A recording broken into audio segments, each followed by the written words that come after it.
자, 여러분 그 페이지가 보면 맨 뒤에 보면 여기 민사특별법이 나와 있죠.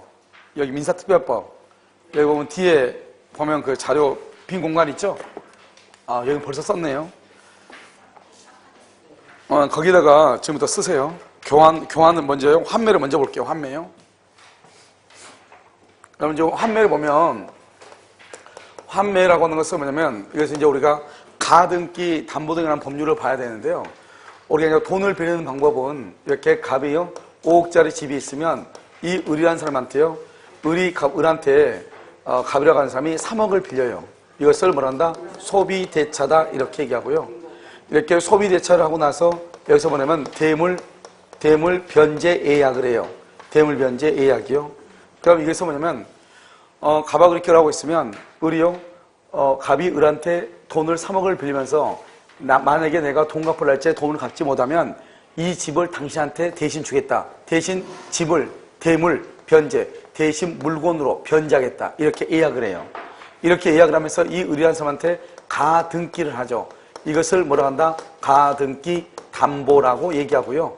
여기다가 만약에 소유권 이전 등기를 하죠. 소유권 이전 등기요. 이것을 뭐라고 표현하냐? 부동산 양도 담보라고 얘기를 하는 것이에요. 그래서 그럼요, 이 가등기 담보하고 부동산 양도 담보는 나중에 우리가 부동산 실명법에서 보면 명의신탁이 아니라고 얘기하는 거예요. 그래서 우리가 부동산 실명법 제2조에 보면 뭐가 나오냐? 명의신탁에 해당하면 무효가 되잖아요. 그런데 명의신탁이 아닌 경우 이게 나온단 말이죠. 그 명의신탁이 아닌 것이 가등기 담보하고 부동산 양도 담보 이 두 가지는 명의신탁 약정이 아니에요. 그 다음에 우리가 보면 소유권 이전 등기라죠. 그러면 이렇게 소유권 이전 등기를 하게 되면 보통 소유권을 취득하는 거잖아요.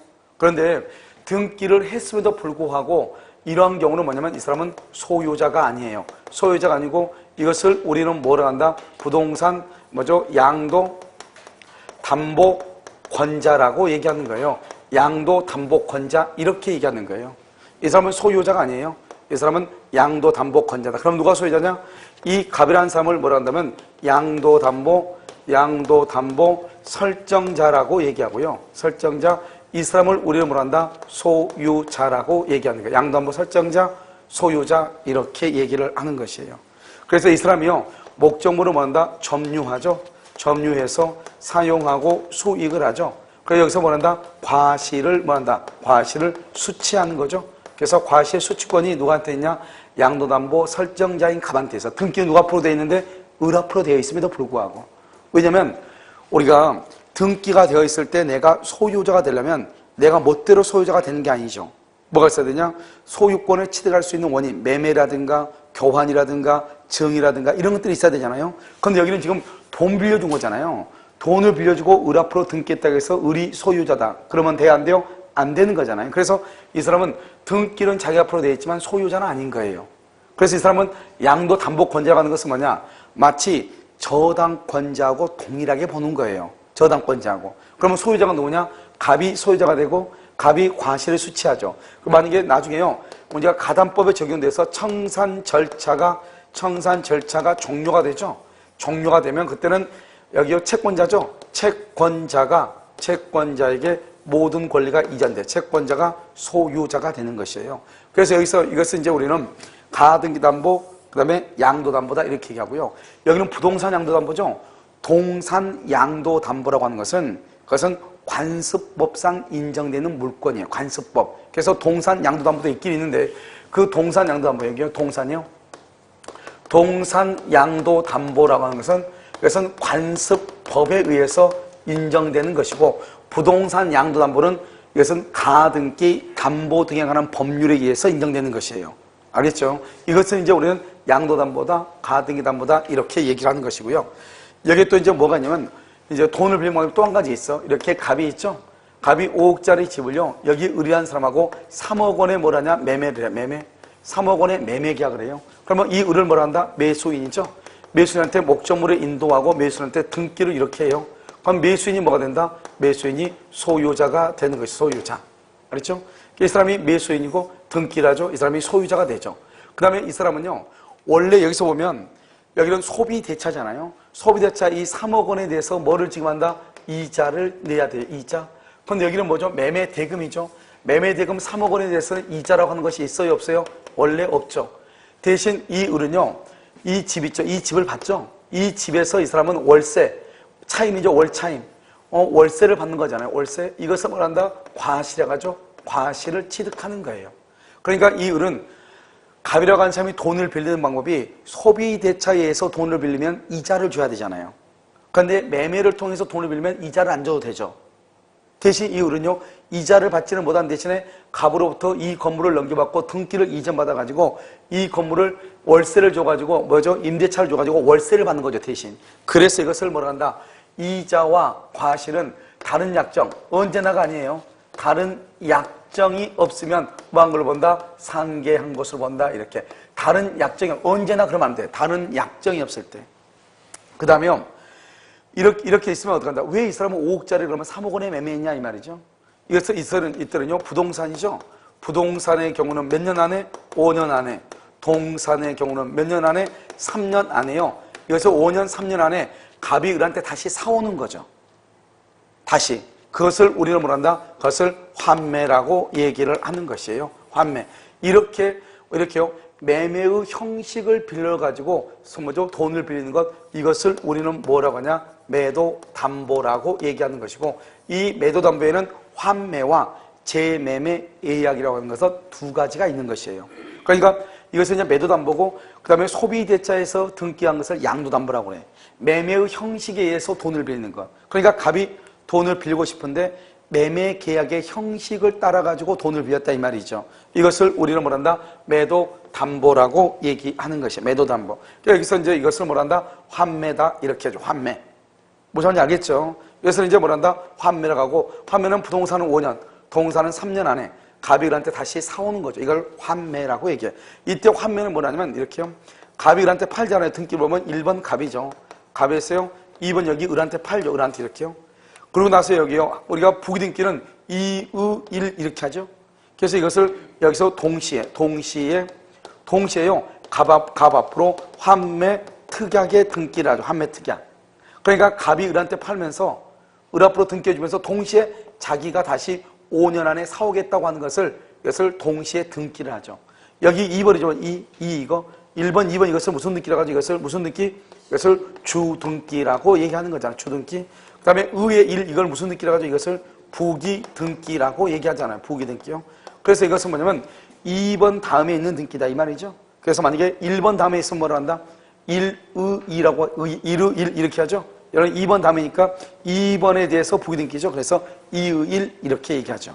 그래서 의의 1 이걸 뭐라 한다? 부기등기. 앞에 있는 걸 뭐라 한다? 주등기라고 얘기하는 거죠. 그래서 2번에 대해서 부기등기를 했다 이런 말이죠.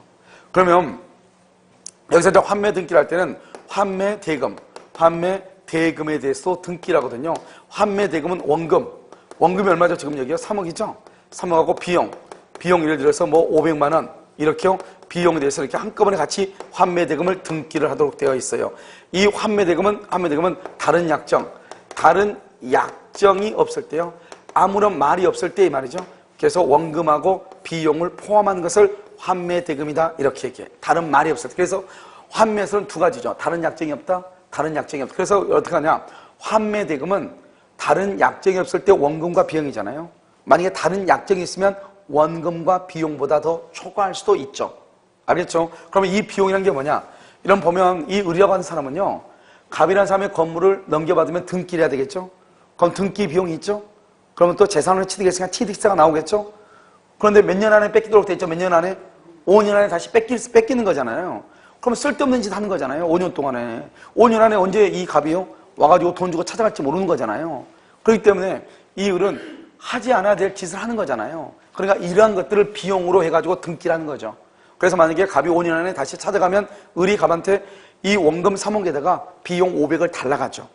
그러니까 갑은 다시 을한테 사올 때 5년의 기간 동안에 목적물이 폭등할 수도 있고 가격이 폭락할 수도 있겠죠. 관계없이 얼마만 일단 주고 3억 500을 주고 무조건 사오는 거예요. 아무 말이 없을 때는 이런 말이죠. 알겠죠? 그러니까 반드시 환매 기간 안에 5억이나 3억 500만 원을 주고 다시 사오는 거예요. 그런데 이렇게 이제 우리가 환매권이 2번으로 등기돼 있잖아요. 그러면 이 의리라고 하는 사람은 이것을 3번 병한 때부터 처분할 수 있죠. 그러면 이 갑이라고 하는 사람은 그럼 이런 상태에서 누구한테 환매권을 행사하는가? 누구한테? 3억 500만 원 주고 누구한테 다시 사와야 될 거 아니에요? 그것을 누구한테 그걸 다시 사올 것인가 이 말이죠. 여기서 누구한테 사온다? 여기 보면 부기등기를 여기 2번이죠. 그리고 여기 3번이죠. 그러니까 4번이 돼야 되겠죠. 그러니까 환매권이 등기됐을 때는 이 사람은 현재 양수인이라고 하는데요. 이 현재 양수인 병한테 사오는 거예요. 갑이. 알겠죠? 현재 양수인에게. 부기 등기가 됐을 때는 현재의 양수인에게 환매권을 행사해서 등기를 갑이 다시 찾아오는 거예요. 몇 년 안에? 5년. 그러니까요. 우리가 이제 갑이 을한테 돈 5억짜리를 3억 원에 매매 계약을 하면서 돈을 빌린 거죠. 매도담보라고 하죠. 그러면 환매권 등기가 되어 있어도 갑은 이것을 병한테, 정한테, 무한테, 기한테 누구한테든지 처분할 수 있어요. 누구한테든지 처분하는 관계없이 현재 소유자한테 갑이 환매권을 행사를 하죠. 이때 환매권을 행사할 때는 얼마만 준다? 환매 대금만, 원금에다가 이자, 이것만 먼저 비용, 이것만 주고 무조건 현재 누구인지 관계없이 마지막 사람한테 행사를 하는 것이에요. 그게 다시 자기의 건물을 등기를 다시 찾아오는 것, 이것을 뭐라고 한다? 환매라고 얘기를 하는 것이에요. 알겠죠? 특히 여러분 환매의 경우는 뭐냐? 전속기간 몇 년이죠? 부동산은 5년, 부동산은 몇 년이죠? 3년, 3년이고 만약에 5년, 3년이 만약에 초과한다. 초과하면 다시 몇 년으로? 5년, 3년으로 단축이 되고요. 만약에 환매 기간을 정하지 않았다. 그러면 다시 몇 년이 된다? 5년, 3년이 되는 것이죠. 기간을 정하지 않으면. 초과하면은 5년, 3년. 정하지 않으면 5년, 3년으로 단축되죠. 한번 이렇게 환매 기간은요. 연장이 된다, 안 된다? 연장 자체가 안 되죠. 자, 두 번째요. 환매의 경우는 관습상 법정 지상권. 아직 안 나왔어. 알겠죠? 관습상 법정 지상권이 성립을 한다, 안 한다? 안 한다. 그래서 관습상 법정 지상권이 성립되지 아니한다. 이렇게 얘기를 해. 왜 그러냐? 우리가 환매는 5년 안에 다시 뺏기는 거잖아요. 그럼 여기서 보면 이렇게요. 갑이라는 사람의 토지란 말이죠.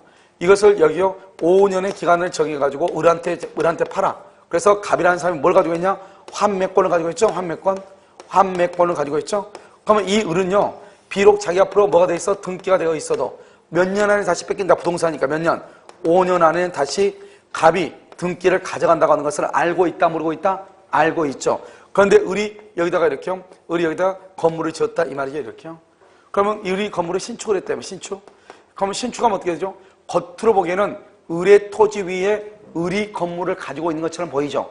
그러니까 실제적으로는 어쩌죠? 실제적으로는 누구의 토지 위에, 누구의 갑의 토지 위에 누가 건물을 가지고 있는 것과 똑같다. 을. 그러니까 토지하고 건물의 소재가 동일하다, 동일하지 않다? 동일하지 않죠. 동일하지 않으니까 법정 지상권이 성립을 한다, 안 한다? 안 한다. 나중에 여러분요, 우리 이제 법정 지상권에서 보면 법정 지상권이 성립하려면 토지와 건물의 소유자가 동일해야 되거든요. 그런데 환매의 경우는 토지와 건물의 소유자가 동일하다, 동일하지 않다? 동일하지 않다. 이런 말이죠. 알겠죠? 그래서 환매의 경우는 관습상 법정 지상권이 성립한다, 안 한다? 안 한다. 이렇게 얘기하는 거예요. 그 다음에 중요한 것은 환매는 연장이 된다, 안 된다? 안 된다. 그 다음에 또 중요한 것은 일단 환매는 부동산은 5년, 동산은 3년이죠. 그런데 5년, 3년인데 초과한다. 기간을 초과해서 정했다. 5년, 3년으로 뭐가 된다? 단축이 된다, 단축. 기간을 정하지 않았다. 5년, 3년으로 되는 것이에요. 알겠죠? 이것을 우리는 뭐라 한다면 부동산 환매라고 얘기를 하는 것이고, 환매는 무슨 등기란다? 언제나 무슨 등기? 부기 등기라는 것이고, 현재 소유자가 누구냐 관계없이 최종 양수인에게 환매권을 행사해서 자기 앞으로 등기를 가져오는 것이에요. 그런데 여기에 환매권 있죠? 환매. 이 환매권이라고 하는 것은 뭐다? 형성권이죠. 환매권은 형성권이에요. 형성권은 뭐다? 형성권은 양도할 수 있고 상속할 수 있고 채권자 대위권의 객체가 되고, 형성권은 무슨 기간에 걸린다? 제척기간에 걸리고, 제척기간은 누가 조사한다? 법관이 직권으로 조사한다. 이런 기억나죠? 청구권은 뭐다? 청구권은 소멸시효에 걸린다. 당사자가 입증한다. 형성권은 누가? 법관이 직권으로. 무슨 기간이다? 제척기간이다. 이렇게. 그래서 환매권은 제척기간에 걸린다. 법관이 직권으로 조사한다. 형성권이니까 양도할 수 있다. 상속할 수 있다. 채권자 대위권의 객체가 된다. 이런 말이에요. 이것을 우리는 뭐란다? 환매라고 얘기를 하는 것이에요. 알겠죠? 여기까지 환매. 이렇게. 아직 책은 없지만요. 그래서 환매 이렇게 잠깐 쉬도록 그렇게 하겠습니다.